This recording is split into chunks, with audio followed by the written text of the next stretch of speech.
తల్లికి వందనం పథకం ప్రభుత్వం ప్రవేశపెడుతుంది. దానికి గైడ్లైన్స్ త్వరలో ఫైనలైజ్ చేస్తాం జరుగుతుంది. రెండో ప్రశ్నకి సమాధానం, బడ్జెట్లో 9,407 కోట్ల రూపాయలు ఈ స్కీమ్కి అలొకేషన్ చేశాము. మూడో ప్రశ్నకి సమాధానం అవునండి.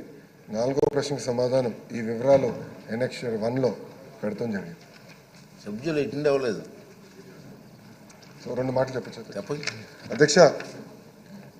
ఎన్నికల ముందల బాబు సుప్రశిక్షణ మేనిఫెస్టో రూపొందించి ప్రజల్లోకి తీసుకెళ్తాం జరిగింది అధ్యక్ష.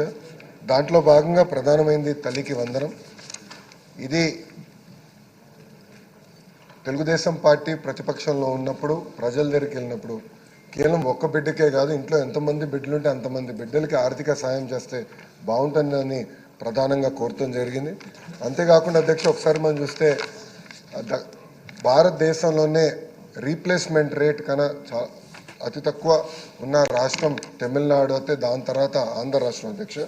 అందుకే పిల్లలకి అనేది ప్రోత్సహించాలి, పిల్లల చదువుకి ఆర్థిక సాయం చేయాలన్న ఆలోచనతో మన ప్రభుత్వం తల్లికి వందన కార్యక్రమం రూపొందించింది అధ్యక్ష. మనం ఒక్కసారి చూస్తే గత ప్రభుత్వం తల్లికి వందనం కింద సుమారుగా సంవత్సరానికి 5,540 కోట్ల రూపాయలు ఖర్చు పెట్టింది అధ్యక్ష సంవత్సరానికి.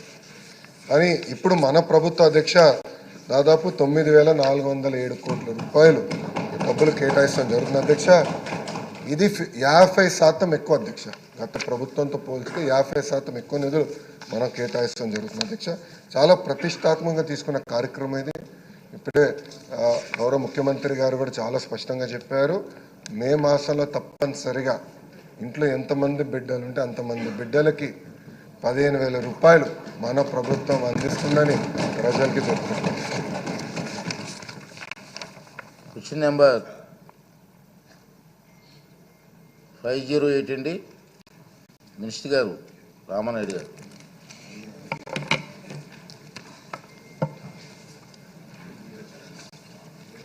ధన్యవాదాలు అధ్యక్ష.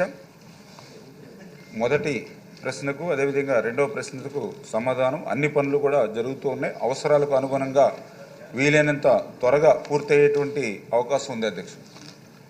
సింధూర్ రెడ్డి గారు. థ్యాంక్ యూ అధ్యక్ష. పుట్టపర్తి నియోజకవర్గంలోని 6 మండలాల్లో సార్